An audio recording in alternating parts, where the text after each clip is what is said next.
objetivo da maioria das empresas é crescer em ritmo acelerado. Com as imobiliárias, a gente sabe que não é diferente. A governança corporativa precisa acompanhar esse ritmo para que as empresas se perenizem. Empresas familiares enfrentam desafios contínuos para estabelecer um negócio sustentável para gerações futuras. Nosso programa de hoje tem como tema Empresas Familiares. Eu estou recebendo aqui no estúdio da TV Cresce Ceará o Cícero Rocha. Ele é gestor de empresas familiares, especialista, empresário, conselheiro, escritor e palestrante. Tem 40 anos de experiência na área. É isso, Cícero? Sim. Que honra estar recebendo Caminhada. você aqui. Eu fico feliz pelo convite, né? Em especial aqui pelo Cresce Ceará, porque eu digo que sou até mais conhecido fora do Ceará, no Brasil, né? Porque viajo muito, muitas atividades. Aliás, empresa familiar tem no país inteiro, então fico muito feliz de estar colaborando, até porque tem várias empresas familiares que são clientes do Instituto Empresarial, que são construtoras, que têm projetos de incorporação, imobiliários, então as imobiliárias é também a lida do nosso dia a dia, né? E estou à disposição. Eu estive fazendo algumas leituras sobre pesquisas que apontaram que na década de 90 o poder estava amplamente concentrado na primeira ou na segunda geração de gestores.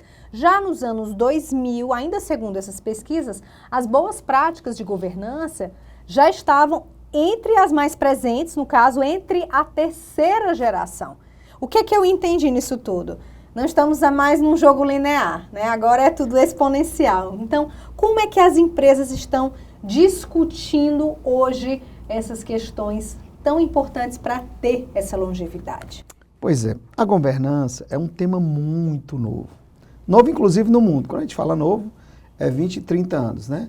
No ambiente das empresas familiares, ainda é mais novo ainda, tá? E no Brasil, governança já é bem recente, quando eu falei de 10, 15 anos, empresa familiar mais ainda. Então, o tema governança, ele ainda é muito diminuto dentro do ambiente das empresas familiares, até porque governança no Brasil vem com um preconceito muito grande, que era para as grandes empresas, como se as pequenas empresas não precisassem de governança. Então, ainda é um tema muito restrito, né? Poucas empresas. A gente que já está aí há mais de 2 décadas, já fizemos mais de 1.380 projetos. Mas desses 1.380 projetos, talvez não mais do que 100, 100 e poucos foram implantando governança, tá? Porque é um tema recente e implantar governança em uma empresa familiar, isso é importante que se entenda. Porque a empresa familiar, ela é absurdamente diferente de uma não familiar. E como a área de pesquisas em empresas familiares é muito recente, você tem ideia, Harvard, que é uma universidade que eu tive acesso, e que aqui, historicamente, ela e Kellogg que são as mais antigas, o artigo mais conhecido só tem 40 anos. Gente, é muito recente. Tá? E saindo de lá, ainda pequenos artigos. Imagina chegar no resto do mundo e no Brasil, onde as escolas de gestão estão bem distantes das escolas internacionais. Então, esse é um tema ainda, né? Então, o Brasil, por muito tempo, e lamentavelmente ainda se usa muito, se usa das técnicas de empresas não familiares nas familiares. E aí, quando há uma necessidade simples, até que tudo bem. Uma certificação ISO, um processo simples, um software, mas quando você precisa de um ajuste mais complexo numa empresa familiar, você tem que usar metodologias especializadas para empresas familiares. Foi vendo isso porque eu sou empresário, tá? Eu não sou consultor. Há uns 20, quase 30 anos atrás, eu tomei uma decisão, empresário de vários segmentos, e eu sentia dificuldade de encontrar uma empresa de consultoria que me atendesse com essa pegada empresarial e com esse conhecimento em empresas familiares. Porque chegava o psicólogo, ele entendia da dinâmica familiar, mas não entendia do negócio. Quando eu chegava, trazia um consultor de vendas, de financeiro, mas não entendia de família. E a solução de uma empresa familiar é uma solução integrada. Não existe empresa familiar sem família e não existe família empresária sem negócios. Então, eu tomei uma decisão de vou fundar uma empresa que tem essa minha pegada de empresário raiz, Agora, que entenda de família dentro dos negócios. Daí eu fundei o Instituto Empresariar, né? Que foi a primeira instituição brasileira especializada em empresas familiares. Lá também nós somos uma empresa familiar. É eu, minha esposa, 3 filhas e mais 30 profissionais, né? Então, o Instituto, eu criei ele como fosse um hospital sírio-libanês, um Albert Einstein, porque eu via as consultorias, elas muito especializadas, importantes, mas às vezes eu precisava de uma solução integrada. Então, o Instituto, ele tem um ambiente de consultoria, tem um ambiente educacional, tem um ambiente de comunidade e tem um ambiente de comunicação. Por que isso? Para gerar uma solução integrada. A consultoria, ela nos gerava, na leitura como fosse um hospital, os doentes. A área de pesquisa ficava estudando, porque a pesquisa sobre empresas familiares no Brasil é muito pequena. E isso foi bem interessante, porque esse meu movimento como empresário há 30 anos atrás, minhas filhas eram crianças. Então, hoje eu tenho filha que é o TCC da graduação, empresa familiar, o mestrado, empresa familiar, o doutorado, empresa familiar. Então, a minha esposa, que é psicóloga, que trabalha conosco também, né? Vanusa. Então, a Vanusa Ferraz, muito conhecida aí no Instagram, né? Então, nós nos dedicamos só a isso. E acabou se tornando um projeto de vida. Então, eu e a minha família, a gente tem um propósito, daqui a 40 anos nós queremos ter impactado positivamente na Terra 1 bilhão de pessoas, transformando empresas familiares. Por isso que o Instituto hoje ele atua muito no Brasil inteiro, né? O Ceará só representa 10% das nossas atividades. Não que os cearenses não nos comprem, não nos contratem, não. É porque o Brasil é muito grande e nós tivemos que estudar esses modelos de vários tipos de famílias no Brasil. Mas agora eu vou fazer uma pergunta. O perfil do empresariado cearense, do empresário cearense, é diferente? Total. E o pernambucano também, o gaúcho também, o paranaense também, o paulista também. E ainda tem outros detalhes dentro. Por exemplo, vou pegar cearense. Eu tenho cearenses, de origem cearense, mas eu tenho cearenses de origens árabes, que é diferente. Eu tenho cearense de origem libanesa, é diferente. Eu tenho cearense que tem origem portuguesa, é diferente. Porque a empresa familiar, diferente da não familiar, a não familiar, a cultura é da empresa, a cultura do negócio, a cultura organizacional, né? Na empresa familiar, não. A cultura da empresa é a cultura de uma família. Os valores. Por exemplo, eu estava, em 2020, a gente foi apresentar um congresso na Irlanda, nós fomos convidados, porque a gente tem uma metodologia que é muito divulgada hoje no mundo, chamada BFB. E a gente é muito chamado nos congressos, principalmente na Europa, para falar. E eles me pediram para falar sobre famílias japonesas, porque o Brasil, depois do Japão, é a maior colônia japonesa fora do Japão. E eles me perguntaram como é que eu estava dando as soluções de governança, de plano estratégico, de formação, de sucessão. E eu expliquei, lá no Brasil é mais complexo ainda, porque nós temos japoneses que vieram para São Paulo, nós temos japoneses que migraram pelo sul e temos japoneses que migraram pela região norte, Pará, Amazônia. Com o passar do tempo, né, eles começaram a se interrelacionar com outras culturas, né? Por exemplo, a cultura japonesa, há uma certa hierarquia, às vezes até submissão, da mulher dentro da estrutura organizacional da empresa, independente da competência dela. Só que alguns japoneses aqui no Brasil foram trabalhar na fruticultura lá em Petrolina, e lá casaram com paraibanas. Todo mundo que conhece a Paraíba sabe que a hierarquia da Paraíba da mulher lá é diferente, lá é a mulher que manda. Então, isso é uma realidade brasileira. É muito interessante a sua pergunta, porque há umas 2 décadas atrás eu fui estudar nos Estados Unidos, atrás de metodologias para importar, assim como um médico vai atrás de uma vacina, né, para empresas familiares. E lá em Harvard eu encontrei uma metodologia muito interessante, que eu vi funcionando nos Estados Unidos, aí eu, como bom brasileiro e empresário cearense, né, vou pegar a metodologia, e aí tentei 1, 2, 3 anos, gente, foi uma decepção, não funcionava. E aí poxa, como é que não funciona? Eu trouxe de Harvard, trouxe aquela coisa toda. Mas por quê? Porque é uma metodologia que são de países onde eles são os colonizadores. Toda metodologia, não só essa para empresa familiar, qualquer outra, que você traz de um país colonizador, Quando você está num ambiente onde a cultura é uma variante importante ou uma variável, a metodologia não funciona. E o Brasil, nós não somos colonizadores, nós somos colonizados, multicolonizados. Então, tinha que ter uma metodologia que tivesse essa capacidade que você já percebeu, né, das diferenças, porque as empresas familiares elas são absurdamente diferentes. Nós temos lá no Instituto, o Instituto desses 20 anos já fizemos mais de 1.380 projetos no Brasil. Então, tem cenas da mais interessantes. Você tem um posto de combustível, um na esquina, outro no outro, Shell, o combustível é o mesmo preço, as cores é a mesma, mas por serem de famílias diferentes, é absurdamente administrado de forma diferente. Como entender, né? Pois é, ciência, né? Aí tem que ter metodologia, né? Porque aí tem que ser uma metodologia que tem uma visão sistêmica, porque a leitura não é mais só da administração, você tem que ter uma leitura antropológica, psicológica, né? E isso numa visão integrada. Mudanças significativas têm moldado o mercado.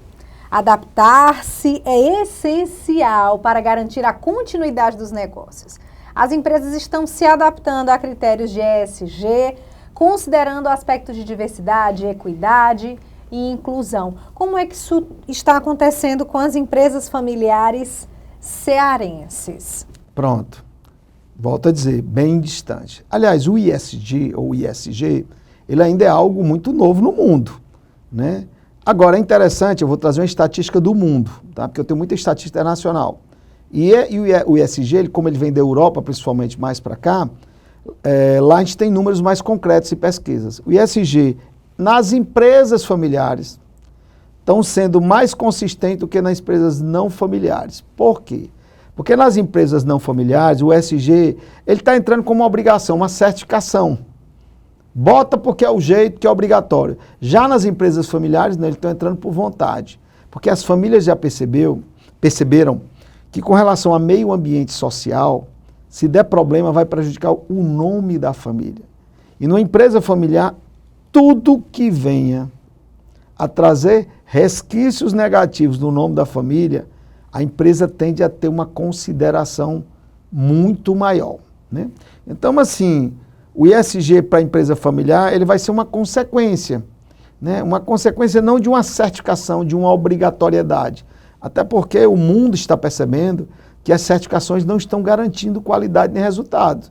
Nós tivemos no nosso mercado imobiliário quantas empresas receberam o ISO 9000 e quebraram. Então, esse cuidado, né, para que o ISG não vire um modismo que não tem sustentabilidade. Então, na empresa familiar, ela está adentrando como uma necessidade estratégica.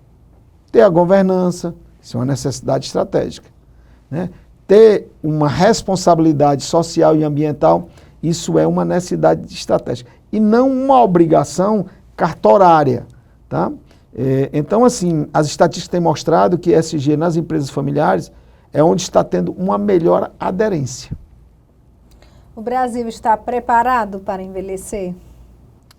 Olha, depende do olhar, né? Aí é um ponto de vista, né? Como diz Leonardo Boff, ponto de vista é uma visão de um ponto, né? Eu acredito que o envelhecimento, ele está muito atrelado a um estado de compreensão do indivíduo com relação à sua realidade. Maturidade, por exemplo. Maturidade não é questão de tempo, né? É um estado de compreensão. Então, a gente percebe no mundo, eu viajo bastante, né? Que aquelas sociedades onde ela está saindo do ter para o ser, o envelhecimento está virando uma oportunidade. Naquelas sociedades em que elas estão, como eu chamo, ego-orientadas ou objeto-orientadas, elas estão sofrendo muito com o envelhecimento, porque acredita nos objetos, no ter, né? Nas sociedades em que estão orientadas para o ser, onde a sabedoria, a filosofia, né? Não mais a religião que divide, mas a religião que espiritualiza. Então nós vamos ter um movimento muito intenso, porque quando a gente fala em envelhecimento, a gente só pode falar, prever 30, 20, 40 anos, não dá para você falar de 1 ou 2 anos, né? As redes sociais vêm colaborando muito nesse sentido. Por quê? Porque, por exemplo, nós que somos de uma origem ocidental, o cristianismo ocidental é muito forte em nós. Envelhecimento está muito atrelado à morte, à religião. Então, nós somos, principalmente a geração anterior à minha, que a gente achava que o mundo todinho era católico, tá? Agora começamos a ver, nos últimos 20, 30 anos, que o Brasil também é protestante, né? Aí que tem a Índia, que tem a China, tá? Então, essa visão ecumênica está trazendo também uma importância muito grande no comportamento humano, que é uma visão transcendental da vida, tá? Independente de credo, religião. E as gerações Z, porque eu tenho a minha filha mais nova, ela está se especializando só nisso, o trabalho das gerações Z, né, nas empresas familiares. E a gente tem conversado muito sobre isso. Então, essa nova geração, ela é muito desapegada a identitarismo. Por exemplo, você é de religião A, eu sou de religião B, eu sou de país A, eu sou de país B. E o que isso tem a ver? Isso ajuda também a não dividir as relações entre idades. Ele está ficando mais velho. Na cultura do T, que é o modelo industrial, o mais velho, ele não é mais linha de produção, ele não tem mais o que dar, porque era atrelado à mão de obra. Tá? Nessa geração, nós estamos entrando na geração do conhecimento, que ao contrário, pode ser que quanto mais velho você tenha, mais cara seja a sua mão de obra. Por quê? Porque não é mais mão de obra. Você vende conhecimento, você vende expertise, experiência, sabedoria, né? Então, eu acho que essa integração, interdisciplinariedade também, filosofia, ciência e religião, vai trazer uma perspectiva. E o Brasil, eu vejo, o Brasil, ele tem um comportamento, uma teia muito interessante, porque é um país sem guerras, né? É um país, como a gente tinha falado desde o início, ocupado por várias culturas, né? Uma riqueza natural que induz também uma geração a pensar de forma mais de médio e longo prazo. Então, eu particularmente, eu não gosto muito de falar sobre país. O Brasil, para não dar aquela ideia de melhor ou pior, mas eu sinto uma tendência, por exemplo, as energias renováveis no Brasil, né? Eu não vejo isso só por uma questão de... Eu acho que também esse nosso jeito brasileiro, integrado, para mim é um grande movimento quântico. Isso é um grande movimento quântico que você não consegue ler só tentando fazer um recorte social, né? Eu acho que o Brasil, sim, não sei se o brasileiro. Não sei se eu respondi ou compliquei. Fica a reflexão. Bom é quando complica. Eu vi uma frase nas redes sociais de vocês que me chamou a atenção. O sucesso você aluga e paga a parcela todos os dias. Eu acho que isso tem tudo a ver com a nossa audiência, que é o corretor de imóveis. Então, o sucesso de uma empresa familiar, ele é mais desafiador do que uma empresa não familiar, pelo fato de a empresa familiar, como o senhor já disse em outras entrevistas, ser um organismo vivo? Pois é. Ele não é mais complicado, ele é mais complexo, né? Então, por exemplo, se eu vou cuidar da perpetuidade do seu corpo físico e eu vou cuidar da perpetuidade do seu carro, não é questão de melhor ou pior, são organismos diferentes, concorda? Então, por isso que no seu carro eu vou botar um mecânico e no seu corpo um médico. Então, a empresa familiar ela é um ambiente especialista, só que, por ainda ser uma pauta recente, tem muitos mecânicos cuidando de corpo físico. Então, tem muitos profissionais até de boa vontade, tá? Tratando a empresa familiar como empresa não familiar. E isso tem trazido sérios problemas. Um deles, por exemplo, é os processos de sucessão, a indução à empresa familiar a ser vendida porque não tem mais jeito, não vai ter continuidade, né? Os conflitos, as brigas familiares, né? Que elas são consequências, não são a causa, porque as pessoas só falam das famílias que acabam as empresas. Já viram isso? Mas não falam das empresas que estão acabando as famílias. E quanto maior a empresa, quem estiver assistindo me anote, maior a probabilidade dele estar acabando a família do outro lado, se não estiver muito bem orientada. E a saída repentina do líder ou do fundador pode levar a alguma instabilidade ou incerteza quanto ao futuro da empresa? Isso agora a gente já está falando de sucessão, que é também um tabu para muitas empresas. Pois é, toda movimentação de uma liderança, tecnicamente você gera um passivo de liderança. Tira um CEO da empresa, você vai gerar um passivo de liderança. Então, como é que você vai conduzir? No caso da empresa familiar, existem algumas lideranças, que aí, olha como é interessante. O ambiente da empresa familiar tem os líderes, mas tem uns caras chamados indivíduos chaves. Fundador, fundadora, por exemplo. Você chegar numa empresa familiar, tem uma matriarca que pouco anda na empresa, mas manda mais que todo mundo. Ah, mas como é que pode? Na visão de uma empresa não foi, mas como é que pode? É porque todo mundo para olhar que ela é a genitora de todos os herdeiros, dos filhos, e a mulher do fundador. Então, antropologicamente, ela tem uma ascensão enorme. Agora, quem não conhece empresa familiar, quer tratar de empresa familiar ignorando família. Não existe isso. Então, na nossa metodologia, inclusive, por isso tem esse símbolo, que é uma árvore, os indivíduos-chave são as raízes. E esses indivíduos-chave, claro, que são lideranças, né? Mas o importante é entender, porque senão generaliza a liderança. Aí eu pergunto, qual liderança você está falando? Porque uma coisa é o gestor, o líder de produção, o coordenador da equipe de venda, outra coisa é o fundador. Outra coisa é aquele funcionário muito antigo na empresa, já viu isso? Empresa familiar, ele pode ter se tornado indivíduo-chave, que às vezes ele é quase parente. Tá? Então nós viemos, o Instituto Empresarial, explicando isso cientificamente. Como é que ocorre isso? Como é que funciona essa dinâmica? E na pauta sucessão, que aí é uma das coisas que a gente traz, normalmente as pessoas tomam um susto, mas é fato. Sucessão não existe. Isso é uma definição superficial, sem base científica. Estou falando no caso de empresas familiares.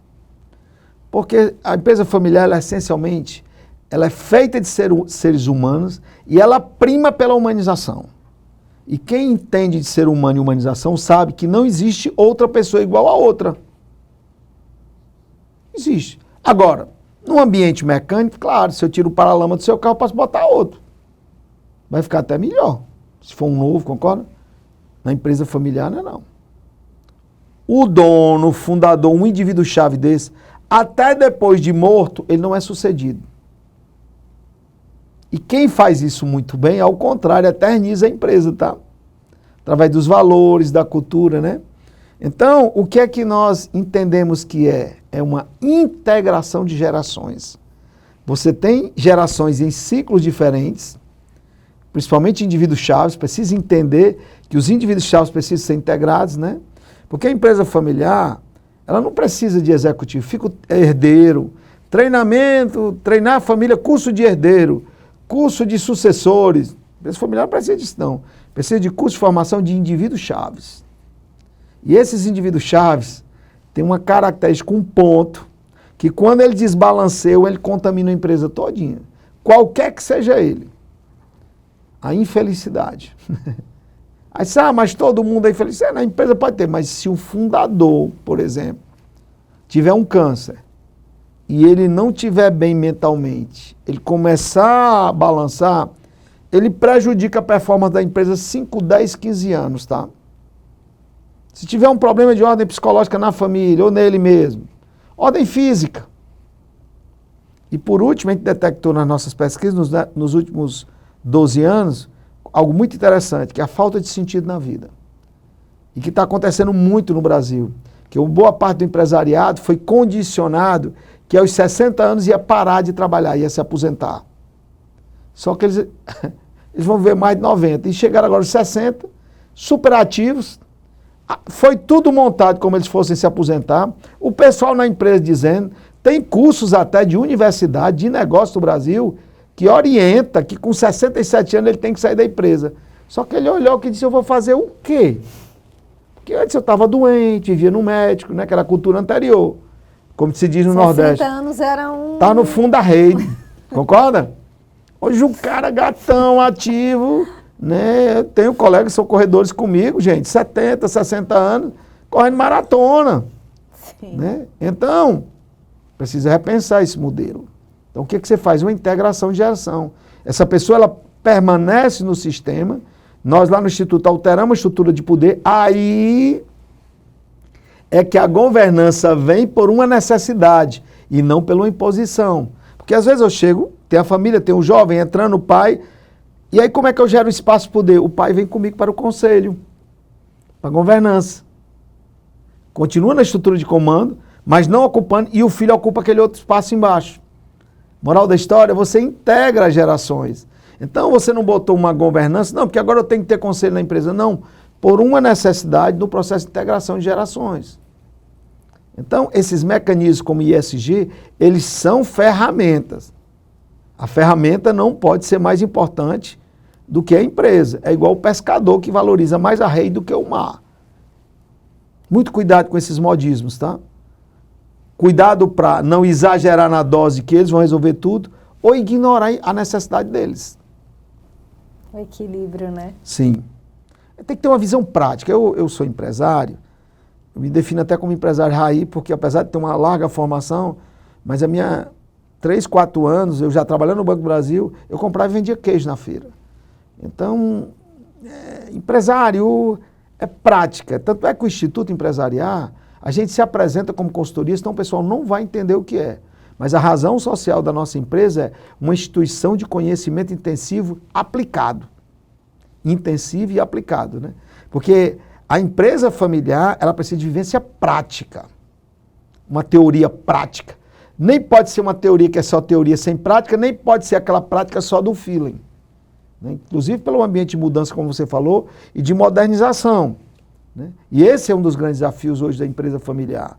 Né? É o mapa mental, a forma mental, como absorver essas mudanças com elevados impactos que estão acontecendo nesse momento. E as empresas familiares, no caso no mercado imobiliário, elas se preocupam muito com a questão da reputação. Olha, isso que você falou é fantástico. Inclusive a minha filha mais nova, estamos desenvolvendo um projeto agora, inclusive na nossa família, porque lá no Instituto a gente tem essa mania. Antes de botar no mercado, vamos testar na nossa. A gente testa, bota, né? E que a marca da família, a importância de cuidar da marca da família para impactar no produto. Porque você vê muitas empresas familiares focadas em desenvolver a marca do produto da empresa e quando você olha com o fundo, com o tempo, o cara está comprando são as coisas da família. O caráter da empresa, o jeito, o cuidado com o cliente, que aquilo não vem da empresa, vem da família, tá?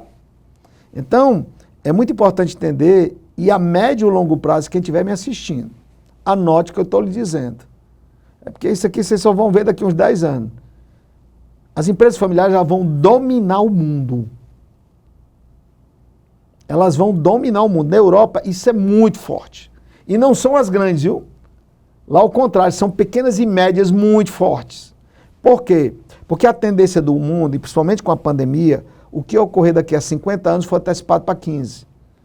Então, a dimensão humana nas relações entre as pessoas começou a ter importância muito grande. E isso vai acontecer nos negócios. Eu vou querer ter um corretor, eu vou querer ter uma imobiliária que por trás tem uma família que eu reconheço que os serviços daquela empresa tem a chancela daquela família. Eu vou querer comprar um apartamento, porque a construtora que fez é de família tal, e eu sei que aquela família tem um respaldo, tem um reconhecimento. Eu sei que aquele corretor, aquela corretora, aquela empresa imobiliária funciona preocupada, porque se não for bem, vai prejudicar o nome da família. Então eles pensam em várias gerações e perpetuar aquilo. Então o conceito de brand, empresa familiar, ele transcende e ele vai gerar muita percepção de valor e o mercado vai pagar por isso. Já está começando em alguns bens como café, vinho, na Europa principalmente, as pessoas estão restaurantes, as pessoas estão querendo comprar quando sabe que tem uma família por trás, tá? Então a família, que talvez quando eu estou falando isso, muita vez, que tinha uma visão ameaçadora, que negócio com família é ruim, que empresa familiar é ruim, isso é coisa ultrapassada. Quem tiver dúvida, me siga lá nas redes sociais, que você vai ver, isso é coisa ultrapassada. Tá? As empresas familiares profissionalizadas, e profissionalizada não é tirando a família, não, é com a família dentro. Porque o mercado está e cada vez mais vai perceber valor nessas empresas e vai pagar mais por isso, viu? Deixou um monte de interrogação, o senhor, na cabeça de muita gente que está nos assistindo, isso é muito bom. Queria agradecer por sua presença aqui no nosso estúdio da TV Cresce Ceará. Já que o senhor falou das suas redes sociais, quiser deixar, quais são as redes sociais que os corretores de imóveis, donos de imobiliário podem seguir? Do Instituto Empresariar com R no final, você vai encontrar. No meu é cicerorocha.oficial, que é do Instagram, lá no LinkedIn, Cícero Rocha. Tem muito artigo, muito material, por quê? Porque a literatura sobre isso, ela ainda é muito rala, né? E lá a gente tenta publicar muito cases práticos, com essa pegada aqui bem empresarial, né? De cearense, empresário raiz. Então, e eu queria agradecer a vocês, né? E antes que você me pergunte, né? Eu queria deixar uma mensagem para quem está nos assistindo, sabe? Uma empresa familiar é algo fantástico, amigo. Porque empresa é algo recente, é do século XIII para cá. Família e ser humano já vem há milhões de anos.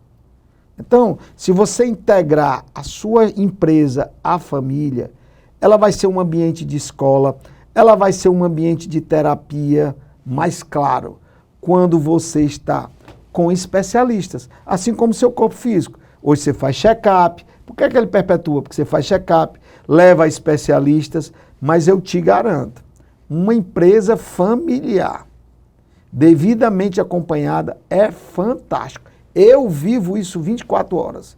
E tem umas centenas de empresas no Brasil, tá, que já tive a oportunidade nesses 7, 8, 10 anos auxiliando.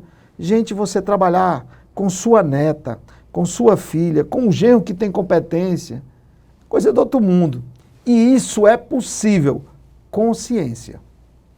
Obrigada, Cícero. E o programa de hoje fica por aqui. Se você quiser ter acesso aos outros programas, é só ir na nossa playlist. Tchau, tchau.